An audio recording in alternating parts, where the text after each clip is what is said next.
Salam əziz insanlar. Bu gözəl sabah sizinlə mənəviyyat haqqında danışmaq istəyirəm. Mənəvi yol barəsində. Niyə bu önəmlidir, nə üçün lazımdır və necə mən özüm buna gəldim, bu anlayışa, necə mən özüm bunu dərk elədim, bunun vacib olduğunu. Bir balaca qısa olaraq hekayəmi danışım.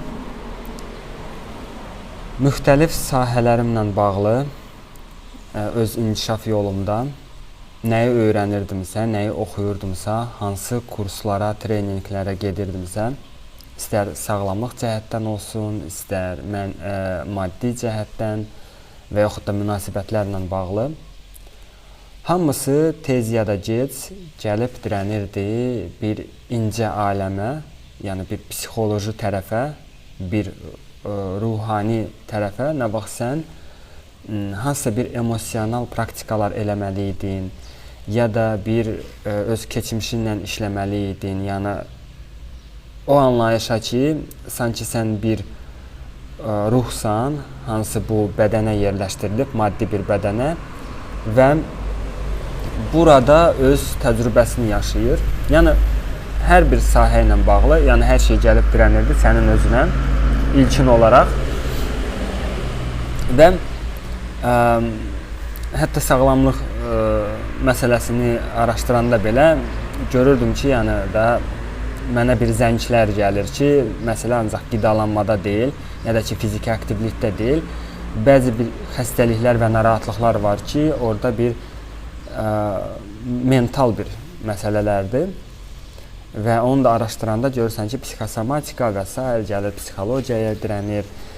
Bir çox bir şeylər var ki, psixoloji narahatlıqdan yəni qaynaqlanır, stres faktoru, təşviş, negativ düşüncələr və s. Yəni insanın yaşadığı o negativ emosiyalar falan hamısı zərər törədir insanın elə ilk olaraq özünə. Və bunlar hamısı mənim üçün bir mesaj idi, bu tərəfi araşdırmağa. Daha sonra pullarla bağlı öyrənəndə, maddiyyatla bağlı öyrənəndə oranın özündə belə pulun enerji olduğu haqda söylənilirdi və onun hamısı sənin vəziyyətinə, sənin halına gəlməsi barədə. Yəni burada da hər bir şey, münasibətlərlə də eynən hər şey sənin yanaşmandan doğur, belə deyək də. Və necə sən yanaşırsansa bu dünyaya, eyni bir şeydə geri dönüş olaraq alırsan. Yəni maddi olaraq yox, bədən olaraq yox ki, məsələn sən kiminsə üzünə gülə bilərsən, bir saxtakarlıq eləyə bilərsən, çünki daxilən tamam başqa bir emosiyalar yaşayırsan. Yəni bir sözlə yaradıcı səninlə belə emosiyalarla sən onunla danışırsan, əlaqə qurursan, hisslərinlə, düşüncələrinlə və bu daha önəmlidir bir dünya üçün. Nəinki sənin danışdıqların, sənin sadəcə belə əməl olaraq göstərdiklərin, yəni daha önəmli bir şeylər daxili proseslərdədir. Və zamanla mən bunu hamısını başa düşürdüm. Sadəcə bir əsas nəyi ki, bizə bu mənəviyyat haqqında danışanlar söyləmirlər, bəlkə də özləri də bunu tam olaraq dərk eləmirlər, bəziləri də, yəni hansısa böyük əksəriyyəti bəlkə də. Onlar bizə bunu, yəni yaradıcını, Allahın qayda və qanunlarını, yəni hansılarını mən bu şəxsi inkişaf yolunda gəldim, çıxdım da, yəni məsələn də öyrənirsən nə isə, müəyyən bir şeylərdən təmizlənirsən, sonra qarşına hansısa qədimi bir yazı çıxır, onu oxuyursan, indiki reallığına baxırsan, öyrəndiklərinə baxırsan, görürsən ki, bu qısa bir cümlədə bu illərlə öyrəndiyin bir şeylər yatır. Başa düşürsən ki, o sadəcə bir ibrətli bir kəlmə deyil, ya da ibrətli bir hekayə deyil, məsələn də o həqiqətən də o qısa bir kəlmənin arxasında dərin bir məna yatır, əməlli başlı bir təcrübə yatır, sadəcə bir söz deyil o. Və bunlar hamısı məni yəni düşünməyə vadar eləyirdi ki, yəni necə də, bəs axı mənə belə öyrədiblər, mənə belə deyirlər, bizə yəni qorxu vasitəsilə öyrədilir. Mənəviyyat yolu, haqq yolu, haqq ədalət yolu, Allaha gedən bir yollar qorxu vasitəsilə bir çox vaxt öyrədilir. Borc olaraq sanki yüklənir bizim üstümüzə və bir rituallar, müəyyən bir rituallar müqəddəsləşdirilir. Yəni sən gündə filan qədər filan bir şey eləməlisən, yoxsa bax cəzalanacaqsan, yoxsa bax sən əsl insan sayılmazsan, sənə qadağalar qoyulubdur, sənə cənnət verilməyəcək, cəhənnəmə düşəcəksən və s. və ilahi. Yəni daha çox insanın o instinktlər tərəfinə güc verilir. Nə vaxt insan o sağ qalmaq üçün, yaxşı yaşamaq üçün belə də istəyir filan bir şeyləri eləməyə ki, yəni ona bir cənnət verilsin, nə bilim də, hardasa nə vaxtsa. Və burada bir təmiz niyyət yoxdur. Əslində təmiz niyyət yoxdur. Ona görə də bu yol mənə həmişə belə sıxıcı gəlirdi və insanları görürdüm. Hansılar belə bir şeyə görə, azadlıq istəyinə görə, müstəqil olmaq istəyinə görə gah ateizmə əl atırdılar, gah nə bilim deizm və s. müxtəlif yolları gedirdilər ki, yəni bir hansı o sektaya qatılmasınlar, müəyyən konsepsiyaya qatılmasınlar. Qaçırdılar bundan. Elə mənim özüm də 10 ilə yaxın ateizm dövrünü yaşamışam, amma çox təşəkkür edirəm o zamana, çünki orada tənqidi düşüncə ilə tanış oldum. Artıq başladım sorğulamağa müəyyən bir şeyləri ki, nə üçün bu lazımdır ümumiyyətlə, həqiqətən mənə danışılanlar doğrudurmu, olmusunuz özünüz oralarda, siz nəyə əsaslanaraq bunu danışırsınız, görmüsünüzmü? Və bilirsiniz, bu illər ərzində nəyi dərk elədim həqiqətən də? O bir çox danışanlar mənəviyyat haqqında, düz yol haqqında, onların özlərində əsl inanc yoxdur. Çünki inancdan öncə güvən insanda olmalıdır. Yəni rusca belə bir inanc vera deməkdir və var güvən sözü do veri, yəni inancdan öncə gəlir o. Və biri var sən sadəcə nətər deyim də danışasan. Biri də var həqiqətən də bunu özün öz təcrübənlə yaşayasan. Yəni güvən odur nəyə ki sən tam olaraq dərk edirsən, çünki öz təcrübəndə yaşamısan. Və bir çox o danışanlar adamlarda güvən yoxdur. Onlar niyə görə güvən yoxdur? İndi onu da izah edəcəm. Onlar sadəcə yazılarla danışırlar, sadəcə belə düzgünlük haqqında danışırlar və onların sözündə daha çox qınaq var. Qınaq var, qəbul etməmək var, savaş var, mübarizə var. Kimlə onlar mübarizə aparırlar? Sanki kimlə? Dünya ilə. Yəni Allahın yaratdığı başqa bir bəndələri ilə. Yəni onları qəbul etmirlər, onları səhv çıxardırlar, onları günahkar adlandırırlar, birilərini cəhənnəmə göndərirlər, digərlərini güya onlar filan bir şeylər eləyirlər, güya cənnət vəd eləyirlər. Yəni onlara baxırsan və görürsən ki, onların bir çoxsunda üzr istəyirəm, psixoloji bir problemlər var özlərində. Çünki onlar daimi olaraq, mental olaraq dünya ilə savaş aparırlar. Başa düşmədən ki, başqaları da Allahın bəndəsidir və mütləq deyil ki, onlar elə sən düşündüyün kimi yaşamalıdırlar. Bəlkə sən özün yəni nəyisə oxumusan və ancaq öz ağıl səviyyənə kimin başa düşmüsən onu. Və bu bir sıxıcılıq yaradır və eyni anda da onların özlərinə baxırsan, onlarda bir xoşbəxtlik yoxdur. Onlarda bir sevinç və təmiz niyyət yoxdur. Yəni bəs sevgi bizi qorxudaraq öyrədirlər. Sanki yaradıcı bir babadır, hansı buludlarda oturubdur və hər saniyə, hər dəqiqə sənin hər bir addımını izləyir, başqa bir işi gücü yoxdur da.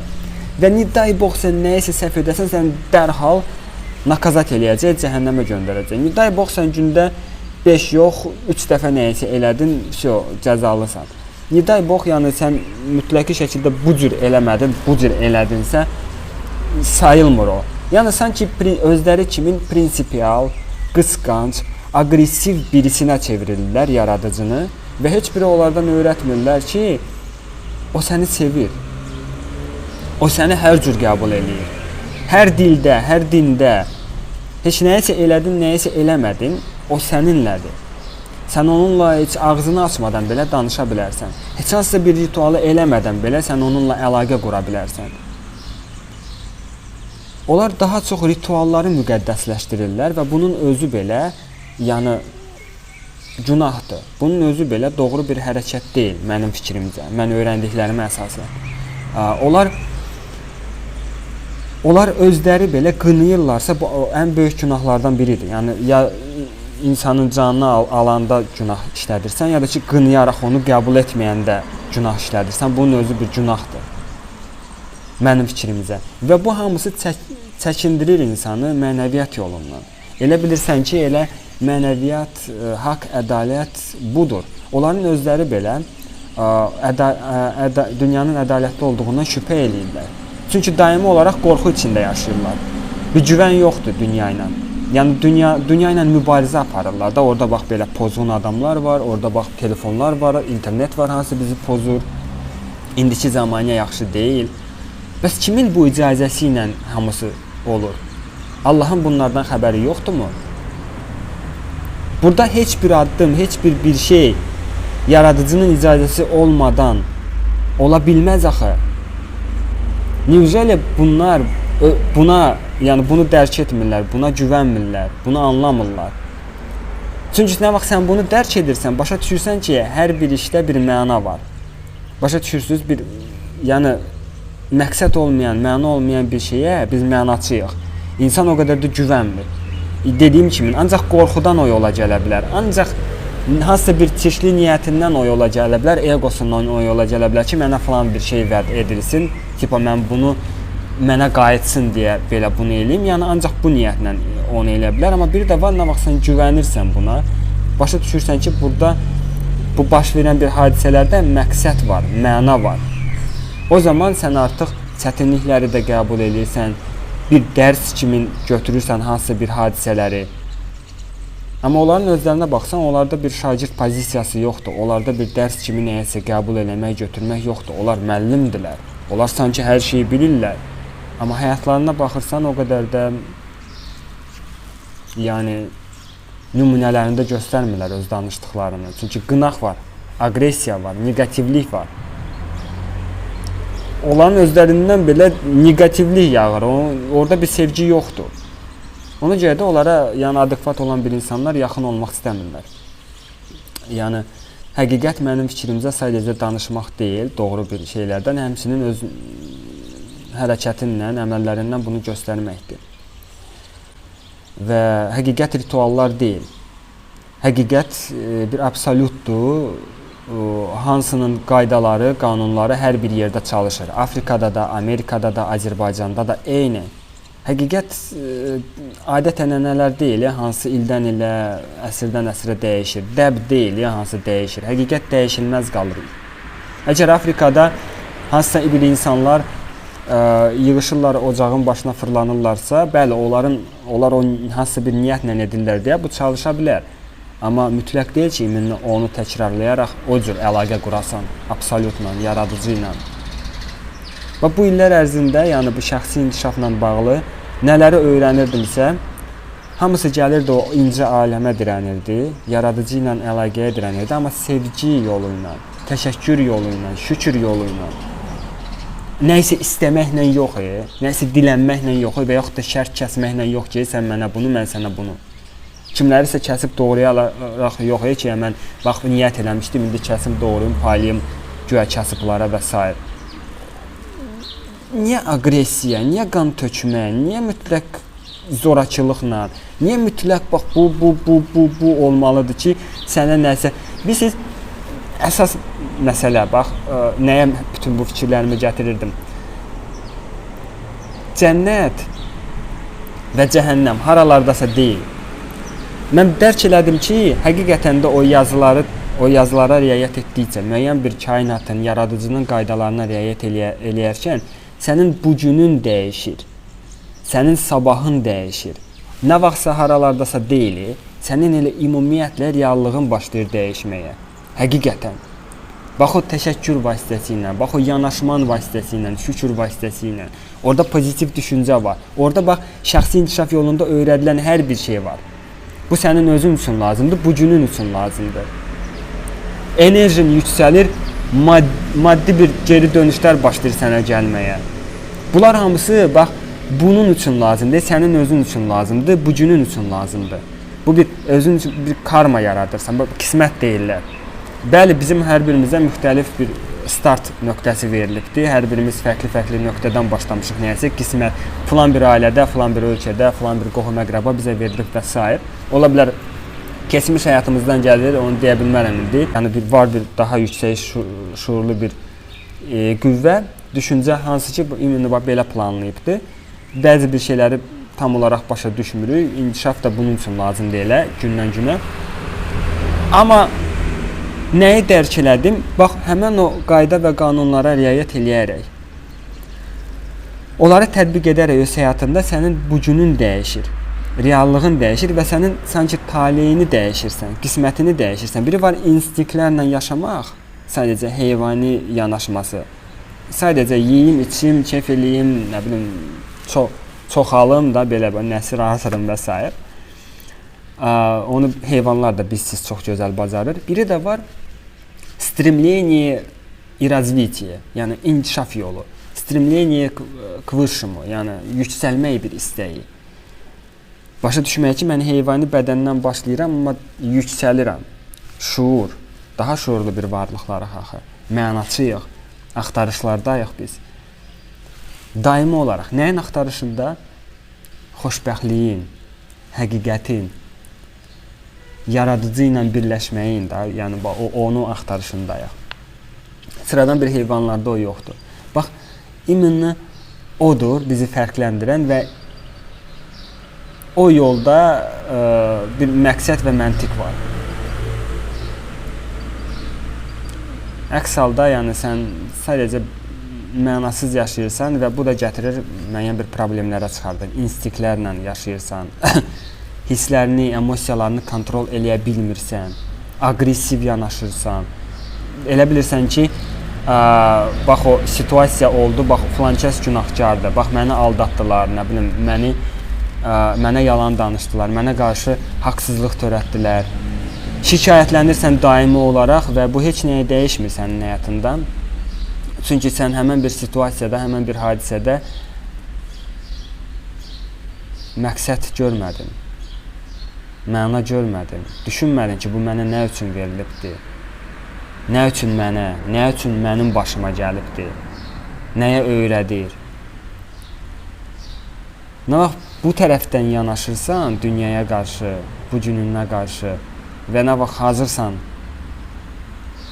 məsuliyyəti götürməyə öz həyatın üçün, o zaman sənə başlayır həqiqətən də başqa bir qapılar açılmağa və bunu ancaq öz təcrübənlə yaşayarkən dərk eləyə bilərsən. Bunu heç kimə sübut eləmək mümkün deyil. Çünki beyin daimi olaraq bir bəhanələr axtarır. Daimi olaraq öz səviyyəsinə görə bir cavablar axtarır, amma cavablar hamı üçün açılmır. Sən elə gərək özün hazır olasan bunun üçün. Və inancına görə də sənə hər şey verilir. Bunun da fərqində olmuşam. Yəni sən nəyə inanırsansa, əgər sən buna inanırsansa ki, dünya ədalətsizdir, haqsızdır, burada bax filan yerdə filan bir şeylər var, filan bir şeylər var və s. minusları nə vaxt ki görürsən, o minusda sənə əks etdirir dünya. Yəni sanki sənin bir güzgündür. Daxilində nədirsə, xarici dünyanda da onu müşahidə edirsən. Nə vaxt ki mübarizə aparırsan, sənə mübarizə və savaş verilir. Nə vaxt ki qəbul edirsən, təslim olursan, şagird pozisiyasında olursan, o zaman sənə dərslər verilir, hansından faydalana bilərsən, dərsləri qəbul edirsən. Başqa insanlar vasitəsilə əsasən də, çünki başqa ruhlar vasitəsilə də əsasən də. Yox, əgər sən onları qəbul etmirsənsə və düşünürsənsə ki, onlar elə ancaq sən düşündüyün kimi yaşamalıdırlar və ancaq sən getdiyin yol doğru yoldur, başqalarına sanki bariyer qoyursan, divar qoyursan və onların yolunu qəbul etməmiş kimi olursan da, yəni sanki onlar səhvdilər, günahkardılar. Bu isə yaxşı bir nəticəyə gətirib çıxartmayacaq, elə insanın özü üçün. Belə, bu illər ərzində öyrəndiklərim buydu, hansı ki məni mənəviyyat yoluna gətirdi. Hər hansısa sahə ilə olursa olsun, fərqi yoxdur və istədim onunla bölüşəm. Düşünürəm bu sizin üçün də faydalı olar. Hər bir halda o niyyətlə çəkmişəm bu videonu. Təşəkkür edirəm izlədiyiniz üçün. Sağ olun, salamat qalasınız. Özünüzə yaxşı baxın əziz insanlar. Özünüzə.